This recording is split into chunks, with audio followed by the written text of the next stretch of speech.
Our first paper will be by Sophia Taborski of Cornell University, and she's going to be telling us about archaeology of affect in mining communities at Alburnus, Maior, and Rio Tinto.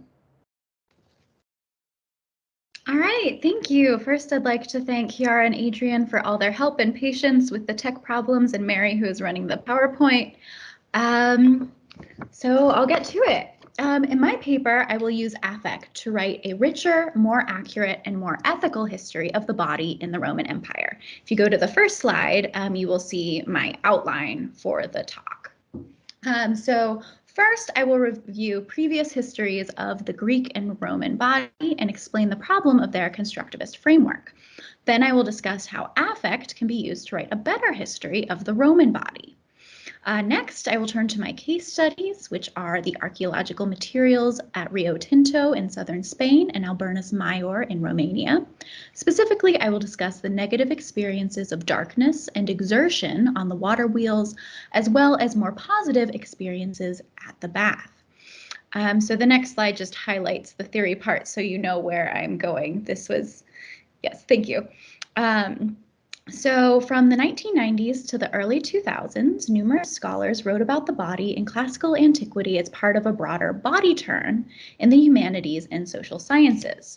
So the next slide, or the next slide after that, has a range of works. So among classicist publications, of which I've sampled a few key ones, we can see one overarching trend. Most, if not all, histories of the Greek and Roman body start with the assumption that there is no a priori body, and instead the body is constructed differently in each culture. I am only aware of one publication on the classical body which rejects constructivism even partially, due perhaps in part to classics historicist bent as a discipline, and in part to the artistic and representational material chosen as evidence. Viewing the body as socially constructed at first seems to fit the evidence very well. Clearly, there is an enormous gulf between antiquity and today, and many scholars have shown how important it is for us to leave our own cultures at the door, especially for aspects of our culture that have become so entrenched. For example, the Romans did not distinguish their arms with as much precision as we do. Not only did they lack a word for elbow, but they use the same terminology to refer to human and animal body parts with wide implications. If something as seemingly simple as an arm and an elbow is not a given, how can experiences of the body as a whole be anything other than social constructs? Furthermore, approaching the body as culturally constituted has an important moral dimension. Generally, the constructivist approach is coupled with a belief in liberation, emphasizing that categories which have led to oppression and violence are fabricated by humans allows them to be more easily dismantled than if they were intrinsic. These categories were created by humans to oppress, so they can be destroyed to liberate. Therefore, the ethical benefits of constructivism can apply to many oppressed groups. A strong constructivist approach, however, can lead to dubious, if not downright unacceptable, moral conclusions. Strong constructivism can in fact reify the oppressive power dynamics it seeks to undermine, and underplay violence because it was familiar and accepted by a culture. For the former, let's turn to the next slide and consider Rosemary Barrow's starting remarks from Gender, Identity, and the Body in Greek and Roman Sculpture. The body is socially constructed through a process of embodiment in which an individual both has and becomes, emphasis mine, her body. This is all well and good for an elite person, especially a man who is able to exercise control over his own body. We can think of the famous example of the boxer. However, if, for example, an enslaved person, continuously subjected to heinous atrocities, becomes their body, then because they are treated as less than human, do they become less than human? On the next slide, I'm going to show you that I'm turning to affect now. So here's where affect comes in, generally as a framework that prioritizes people's sensory and quasi-emotional experiences and brings our focus back to the subject rather than the dominant culture. While affect's usefulness for my current line of inquiry is clear, how to theorize the ancient Roman body, the definition of affect is less clear. A key debate within scholarship on affect parallels my previous discussion of constructivism. Are people's affects, which I am defining here simply as experiences and reactions to external stimuli, purely biological, socially constructed, or both? Are they universal, individual, or something in between? The next slide, I am just signaling that I am turning to Brian Massamie and Sarah Ahmed. They represent two sides of this debate. Brian Massamie falls on the biological end of the spectrum. For him, affect is a visceral perception separate from consciousness, language, emotion, and therefore the social construction of the body. There are two key criticisms of his model. First, that he at least de-emphasizes or removes the subject's agency. And second, that characterizing affect as autonomous might be unhelpful because it might make it insignificant with respect to culture. Sarah Ahmed, however, emphasizes that while affect is a bodily response, it corresponds to pre-existing cultural norms. In fact, she critiques feminist thought for being routinely anti-biological and habitually socially constructivist. But at the same time, she challenges Elspeth Prosben's distinction between affect as biological and emotion as cultural. Instead, she writes, it might be useful to challenge the distinction itself, to explore how culture and biology are mutually implicated, how neither are given, how they shape and inform each other. So one way to acknowledge both sides of the biological constructivist debate with precision is through the work of Black queer feminist theorist June Jordan. So the next slide is just, yay, June Jordan, thank you. I will be discussing two texts of hers, first her architectural work, and then a draft of one of her poems. She is especially relevant to my work for her focus on the built environment. She studied architecture at Barnard and then collaborated with Buckminster Fuller to create a new plan for Harlem. In a letter to Fuller, Jordan on the next slide writes, I also believe that the architecture of experience deeply determines an incalculable number and variety of habits, i.e. the nature of quotidian existence. I would wish us to indicate the determining relationship between architectonic reality and physical well-being. I hope that we may implicitly instruct the reader in the comprehensive impact of everywhere, of any place. Through her phrase, the determining relationship, I am reading this as a quasi-Massamie take on affect. Affects are autonomous and immutable reactions to external stimuli. From this quote, it also seems that affect might be universal. If one's environment is the determining factor, then we are all destined to react the same way to our environments. Elsewhere, the universal/personal dichotomy is less clear. In her article for Esquire in 1965, Juden concluded by saying, on the next slide, where we are physically is enmeshed with our deepest consciousness of self. There is no evading architecture, no meaningful denial of our position. Here with enmeshed, Jordan allows for a multi-directional relationship between the built environment and the consciousness of self. While this might sound like Ahmed's inside-out model of affect, I have chosen Jordan's model, which she never quite formulated as a model, but it's clear from her thinking, for how she integrates the outside part with power relations. In a draft of Sweetwater poem number 1 on the next slide, June Jordan articulates the intended meaning behind urban architecture in underfunded neighborhoods. So this last part is what's really telling. The city show of what somebody means when he don't even bother just to say, I don't give a goddamn and I hate you. While this may seem somewhat irrelevant to affect at first, since it takes us away from the subject, the person experiencing the city, it actually helps us understand more precisely why affect can seem culturally conditioned while preserving its intrinsic visceral power. Jordan reminds us that it is the external surroundings and circumstances of the body that are literally constructed. If these reactions seem culturally conditioned, it is because they are reactions to concrete aspects of the material world that reflect the dominant culture's beliefs. So what does this mean for examining the body? It means taking living and working conditions seriously, both as expressions of power and as key factors in structuring people's affects. It means that we should not expect a constructivist approach to the elite male body to hold true for everyone. and it means that we need to use affect to move beyond representation in our studies of the body. So now, the next slide, I am showing you that I am transitioning to the evidence in my case study of mining. So in order to further argue that a constructivist approach falls short for people who were not elite men, we need to examine non-elite and marginalized people in the Roman Empire.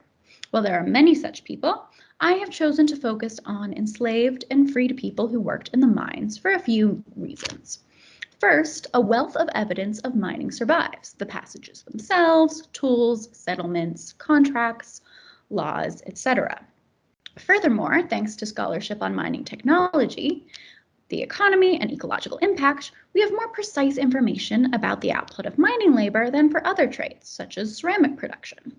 These fixed variables allow us more accurate estimations of bodily input. Finally, and perhaps most importantly, within the subfield of Roman mining, scholars have mostly made arguments about technology, the economy, Romanization, and the environment, which are all important, but they have neglected the actual people involved. The two prominent exceptions are Linda Gosner and Dan L. Padilla-Peralta. My study provides a corrective by focusing on the people and their experiences and perceptions, their affects. For the rest of the paper, I will try to recreate, or at least suggest plausible possibilities of, the affects of enslaved and freed mining workers. First, I will briefly discuss their status and then turn to the material conditions of their work and leisure. All right, so first up, worker status. Oh, great. So perhaps the most common misconception about people who worked in the Roman mines is that all of them were enslaved or convicted criminals. I suspect the assumption that hardened criminals worked in the mines is one way that we justify the extreme conditions mining laborers underwent. However, a closer examination of regulations surrounding mining and mining contracts reveals that freed workers worked alongside enslaved workers. Though due to the nature of slavery, that enslaved people rarely have documentation, it is hard to estimate a percentage. Diodorus Siculus reports that Italians purchased many, plethus, enslaved people in Iberia. Indeed, there were likely a much higher percentage of enslaved people in Rio Tinto than in Alburnus Maior, which was settled by a mix of enslaved and freed people from Dalmatia. In Alburnus Maior, there are also a few contracts of labor for freed laborers preserved on wax tablets. The most complete is between the worker Memmius Asclepius and the aptly or suspiciously named contractor Aurelius Auditor, which I will mention later. What does status have to do with affect? Unsurprisingly, freed and enslaved workers were treated very differently. For example, on the next slide, in the Vipascan tablets, two different punishments were doled out to enslaved and freed mining laborers for the same crime of stealing ore. For the enslaved people, we have whipping, perpetual fettering, and being banished. The freed alleged thief is just expelled from the territory and loses his property. Not only were the punishments for stealing harsh for enslaved people, but beating and fettering were likely inflicted upon them by the overseers just because. Diodorus Siculus notes that enslaved workers in Egypt are compelled by blows to preserve in their labors until through ill treatment they die in the midst of their tortures. While this is a literary account, the frequency and severity of enslavers beating their enslaved people is, if anything, understated. Furthermore, it was not only those who stole who might be chained, since in the mine of La Fortuna Murcia, a tibia was found with an iron fetter. On the next slide, I have a picture of not this exact one, but a Hellenistic example from Hellenistic Greece near Laurion. Fragments of other shackles in the Roman world have been found throughout the mining community of Magdalensburg and the Alpine province of Noricum. Other than shackles, direct archaeological evidence of enslaved status is more difficult to infer. Some living quarters are so tightly packed that it seems likely the inhabitants were enslaved. Here, parallels to the American South following Jane Webster can be telling. Dwelling space and conditions surely impacted an individual's ability to care for their body, but I do not have time to consider this here. Instead, I will turn to the affects in the mines themselves. So the next slide just has me going through my outline again. So regardless of a laborer's status, a few aspects of working in the mines remain the same. I have chosen to discuss darkness and exertion as the two most prominent facets of mining experience. Crampedness is a close third, or perhaps even more important than darkness, and one I hope to examine in future work. I will attempt to draw out the affects of these facets through comparison with modern equivalents, rather than through thick description. My hope is that this allows the listener to think themselves into the experience of the mining laborers without my dominating commentary. This is my concession to affect being personal. As I discuss numbers, that might make it seem like I think it's universal. So first up is darkness. Next slide. In Book 33 of his Natural History, Pliny notes that miners in Iberia, quote, do not see the light of day for many months. This is 3370. At Alburnus Maior, or more specifically the Carnac and Catalina Monolesti, 3 intact lamps were found, along with pieces of 70 more. I have a picture of a very similar lamp on the next slide. This is not one of the ones found in Alburnus Maior, but is one made from the same mold, which is interesting in and of itself, given that this is in Italy, but that has nothing to do with affect. So these lamps came in 3 sizes and would have been placed in niches underground. Pliny tells us that the lamps were used to measure the length of a work shift. This has been estimated at 8 to 10 hours, but I can't find a primary source to back this up. What's notable about these lamps is if you look, they have a channel near the spout that catches the oil and redirects it back to the lamp, which would have been very useful when you are several hundred feet underground. These spouted lamps emit a significant amount, almost 1/3 of their light downwards, and so they would illuminate the ground more than the ceiling. They also create direct-indirect lighting, which means it's good for workspaces. Researchers at the National Technical University of Athens have recreated a wide variety of ancient lighting devices to measure how much light they produce in lumens. They found that the spouted lamps, like this one, it would have emitted 17.5 and 39.8 lumens depending on wick material. For comparison, an average 100-watt bulb emits about 1,600 lumens, and an average cell phone light emits 40 to 50 lumens. So one of these lamps was either half or almost the same as one of our cell phone lamps. It is also important to take into account the bends in the mine shaft. For this reason, Diodorus Siculus writes that men wore lamps on their heads, though some, including myself, consider this unrealistic, just looking at the lamps themselves. So, what does this low level of light have to do with affect? I will begin by describing some hopefully relevant cognitive and archaeological studies. First, researchers at Johns Hopkins found that, after keeping mice in low light for a week, their hearing was noticeably better than the control group, both in terms of volume and pitch. Second, researchers at the University of Maryland linked experiencing low light with increasing brain flexibility, which explains heightened on-site senses. If mining laborers also developed an increased sense of touch, we can imagine that this made them more aware of the boundaries of their bodies. While cognitive studies tend to assume that all human brains work similarly, human experience, even human embodied experience, varies from person to person. As an example, Marion Dowd, an archaeologist who researches caves in Ireland, described 2 opposite affective responses to the same cave. When she experienced the Monine Cave in Clare, Ireland, she emphasized how dimly lit and dark it was. However, when the archaeological reconstruction artist on the site visited it, he said it was light. It had a beautiful glow. It was quite a soft light and carries a lot of color. Dowd believes she has a more negative impression of the cave because she thinks about a tragic experience of a malnourished boy whose skeleton was found there. Dowd's and the Reconstruction artist's experiences also remind us of the subjective nature of affect that varies from person to person. If knowledge of past events in a space can impact one's affects towards it, we can imagine that to the ancient miners, more recent accidents and tragedies could have given the mine shafts a sinister feel. Furthermore, could mine shafts have seemed darker and colder to enslaved workers than to freed ones?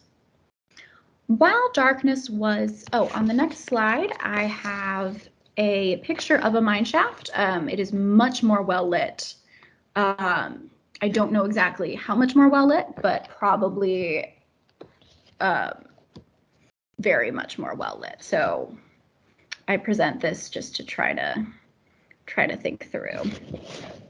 And now I'm going to move on to exertion. So next slide. With the water wheels. So while darkness was an important aspect of the mining experience, the physical labor may have been more prominent. I have chosen to investigate the labor required to run water wheels because it has the fewest unknown variables and therefore is the easiest for embodied energetics. How much would a laborer have to exert themselves in order to lift the amount of water we can estimate they lifted? So on the next slide, this is one of my favorite pictures from Rio Tinto just because it also alludes to the labor, the mass amount of labor that it took to excavate in the early 20th century. So the next slide has a reconstruction of a wheel to give you an idea of scale. So first, a brief explanation of how the water wheels worked. Workers first had to install wheels in the shaft. The parts of the wheel are actually labeled, much like our IKEA furniture, so they were assembled on site. Once wheels were assembled, workers attached metal buckets to these wheels to catch water. Then, and here's the most arduous and tedious part, workers would have stepped on slats on the outside of the wheel to turn the wheel and lift the water. And on the next slide, there is a reconstruction from the Museo de Huelva, which has a statue helpfully inserted where a person would have been. So thinking about output and human input, after synthesizing a few studies, John Olson discusses whether miners would have to expend either 0.1 or 0.22 horsepower and argues that 0.1 horsepower is more realistic for one person over an 8 to 10 hour shift. But what does 0.1 horsepower mean? I will discuss what it means for someone bicycling because more studies have been conducted on cycling than on stair stepping, which would be more closely parallel to the experience with the water wheels. So 0.1 horsepower equals 74.57 watts. And 75 watts is the amount that a beginner cyclist can sustain for just an hour. A professional cyclist can reach 400 watts and hold that for the span of an hour, but they average between 200 and 300 watts for just a 4-hour tour. So therefore, to sustain an effort of 75 watts over 8 to 10 hours is not only impressive, but very difficult.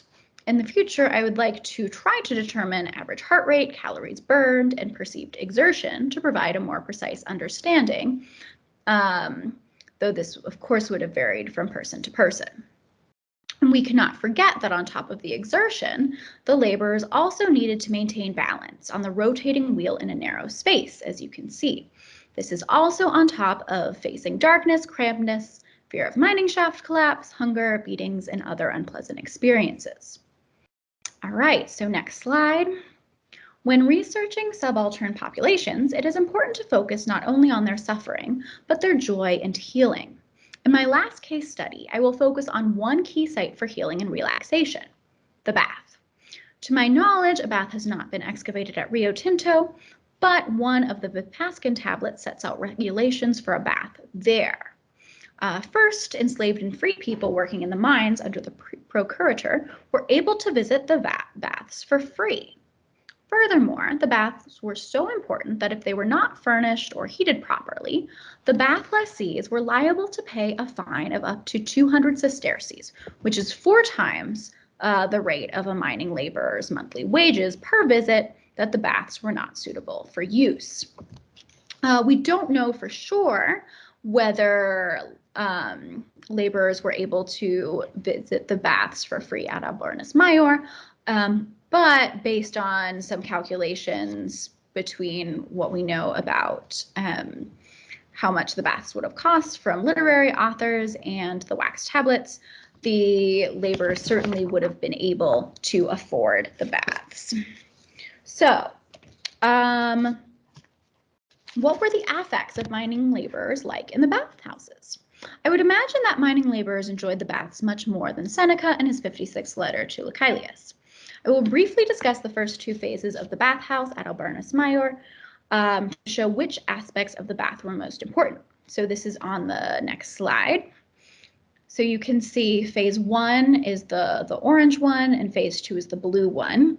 And what is immediately noticeable is the bath was expanded. So in the first phase, 3 of the 5 rooms were heated, and on the next slide, there's a plan with the rooms. So A apostrophe, and D were heated, and there was a cold water pool as well. During the second expanded phase, there were more heated basements, and they also added heating to room B. In addition, traces of salt were found on the wall Z9. So many facets of these baths are thought by many to have healing properties. Contrast bath therapy today is used but not entirely understood. So I'm not going to go into all of that because the experience of the bathhouse is more important than biology. So based on a built replica of a Roman bath for the program NOVA, researchers found that the calidarium could be heated with Roman technology to between 30 and 45 degrees Celsius or 90 to 113 degrees Fahrenheit. By comparison, the average American shower is 104 degrees, and 140 degrees would burn your skin. Bathing in salt water generally releases an affect of calm and relaxation, one I assume would only be more prominent after so much hard labor. Like the darkness and exertion, the baths also probably made mining laborers very aware of their bodies and how they reacted to external stimuli on a daily basis. So overall, I hope to have shown why the current constructivist approach to the ancient body is unacceptable and to have suggested a few avenues to correct it. I discussed biological affect and social affect, as well as the work of June Jordan. And then I discussed enslaved and freed status, as well as experiences in the mine.